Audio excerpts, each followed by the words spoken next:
सो hello everyone, myself Aman Singh. तो इस छोटे से वीडियो में मैं ये डिस्कस करने वाला हूँ कि क्या कोई ऐसा तरीका है जिससे हम अपने सही ऑप्शन पे पहुँच सकते हैं, कुछ ऑप्शंस को एलिमिनेट करके हम एक सही आंसर पे पहुँच सकते हैं। तो वैसे देखो तो ये काफ़ी एक वियर्ड टॉपिक है जिस पे मैं डिस्कशन करने जा रहा हूँ, लेकिन इन तरीकों को मैंने खुद अप्लाई किया है। हम लोग जब दोस्त लोग साथ में तैयारी करते थे तो हम लोग इन तरीकों को अप्लाई करते थे, है ना? क्योंकि जब आपकी पढ़ाई पूरी रहती है तो आप वहाँ पे ऑप्शन को थोड़ा बहुत एलिमिनेट करके आप वहाँ पे ऑप्शन तक पहुँच सकते हो। क्योंकि अपने पास क्या होता है कि अपने पास नेगेटिव मार्किंग का एक बहुत बड़ा डर होता है, ठीक है? बच्चों के अंदर बहुत बड़ा डर ये होता है कि जो क्वेश्चन में हल्का भी डाउट है उन क्वेश्चन को छोड़ दो, नहीं तो यदि गलत हो गया तो -1 हो जाएगा, ठीक है? वहाँ पे इन चीज़ों को आपको समझना पड़ेगा कि यदि उसमें से कुछ क्वेश्चंस आपके सही हो जाते हैं तो वो डायरेक्ट +4 का मार्किंग करते हैं, ठीक है? तो इसी वजह से देखो, जब मैं हमेशा पेपर देता था, चाहे मॉक टेस्ट हुआ, चाहे मेन एग्जाम हुआ, है ना? नीट भी मैंने जब भी दिया, तो जितनी बार भी मैंने एग्जाम दिया, मैं कभी भी 180 से नीचे क्वेश्चंस अटेम्प्ट करता ही नहीं था, ठीक है? ना मैं, ना मेरे साथ में जो लोग तैयारी करते थे, हम लोग कभी ऐसा नहीं किया कि 180 से नीचे क्वेश्चंस कभी अटेम्प्ट किए हों। क्योंकि ये जनरली क्या होता है कि नेगेटिव मार्किंग का एक बहुत बड़ा डर होता है। अब देखो, नेगेटिव मार्किंग को इस तरीके से समझो कि यदि आपने 10 क्वेश्चन है आपके पास और आप उसे एकदम एकदम ब्लैंक छोड़ने वाले हो, एकदम अटेम्प्ट नहीं करने वाले हो उन 10 क्वेश्चंस को, तो आपके साथ क्या होगा कि उन 10 क्वेश्चंस पे आपको 0 मार्क्स मिलने वाले हैं।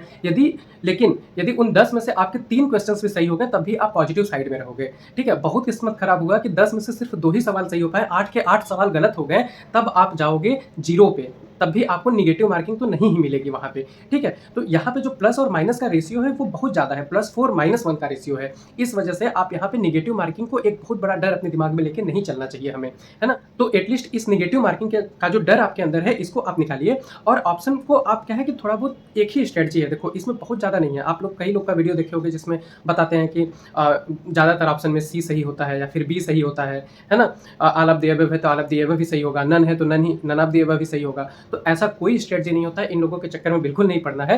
लेकिन जो सही तरीका है, मतलब मैं यहाँ पे बेसिकली कोई तुक्का स्ट्रेटजी नहीं बता रहा हूँ, मैं यहाँ पे ये बता रहा हूँ कि नेगेटिव मार्किंग से आपको बहुत ज़्यादा नहीं डरना है ना? ये किसको करना है? तो जिसके टॉपिक्स पढ़े हुए हैं, जिसके चैप्टर्स पढ़े हुए हैं। यदि आप पूरा का पूरा चैप्टर छोड़ के गए हो, यदि आप पूरा का पूरा वो टॉपिक कभी का देख के नहीं गए हो, क्वेश्चन आपका एकदम अनदेखा है, तब आपको बिल्कुल भी ये स्ट्रेटजी नहीं अपनानी है, बिल्कुल भी उस क्वेश्चन को अटेम्प्ट करने की जरूरत नहीं है। उसको ब्लैंक छोड़ो, नहीं तो वो 100% गलत होगा। इस चीज़ को हमेशा समझो।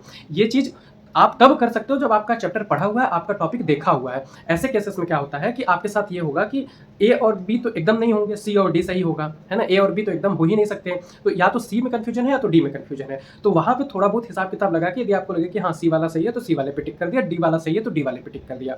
बहुत बहुत एक ही तरीका है कि यदि आपका टॉपिक पढ़ा हुआ है तो क्वेश्चन आपका एकदम अनदेखा नहीं रहेगा। एकदम ऐसा क्वेश्चन नहीं रहेगा कि आपने उसे कभी देखा ही नहीं, उस टॉपिक के बारे में कभी सुना ही नहीं है। आप यदि पढ़ के जा रहे हैं तो आपके पास कुछ न कुछ उस टॉपिक के बारे में आइडिया होगा। आप सवाल को अप्रोच करोगे तो कुछ न कुछ आपका आंसर निकलेगा। कई बार जो आपके आंसर्स निकलते हैं, जैसे मान लो आपके पास ऑप्शन है 2 × 10⁻², 3 × 10⁻², 4 × 10⁻² और 5 × 10⁻5, है ना? तो ऐसे क्वेश्चंस में जनरली क्या होता है कि जैसे कि मान लो आपका आंसर आ गया 3 × 10⁻1, है ना? तो आप यहाँ पे 3 × 10⁻² वाले को टिक करोगे। कहीं पे आपका पॉइंट 1 में या पॉइंट 1 में या फिर 1/10 में ऐसे ही गलत हुआ होगा थोड़ा बहुत, है ना? 10 से मल्टीप्लाई डिवाइड करने में। तो ये वाले ऐसे जो तरीके हैं, इन तरीकों को हमें अप्लाई करना चाहिए, क्योंकि हमने क्वेश्चन को अप्रोच किया है। एक बार रीचेक यदि कर लोगे तो वो क्वेश्चन आप पकड़ लोगे, है ना? लेकिन जो तरीका है कि मतलब आपका यदि बायो है, केमिस्ट्री है, मान लो थ्योरेटिकल सब्जेक्ट है, तो उसमें कई बार होता है कि आपको पता होता है कि ये 2 ऑप्शन तो बिल्कुल नहीं हो सकते हैं। सिर्फ इन 2 ऑप्शन में कंफ्यूजन है। आपका पढ़ा हुआ टॉपिक है, आपका देखा हुआ टॉपिक है, उसमें भी आपको यदि हल्का फुल्का लग रहा है कि हाँ, ये वाला सही हो सकता है, सबकॉन्शियसली कई बार दिमाग आपका बता देता है कि हाँ, ये वाला सही होगा, तो आप तभी आप उन क्वेश्चन को अटेम्प्ट करोगे। जबरदस्ती का किसी का तुक्का स्ट्रेटजी वाला वीडियो देख के आपको जबरदस्ती किसी भी क्वेश्चन को अटेम्प्ट करने की जरूरत नहीं है। यदि आपका एकदम अनदेखा टॉपिक है, अनदेखा चैप्टर है, तब आप उसको एकदम नहीं अटेम्प्ट करोगे, ठीक है?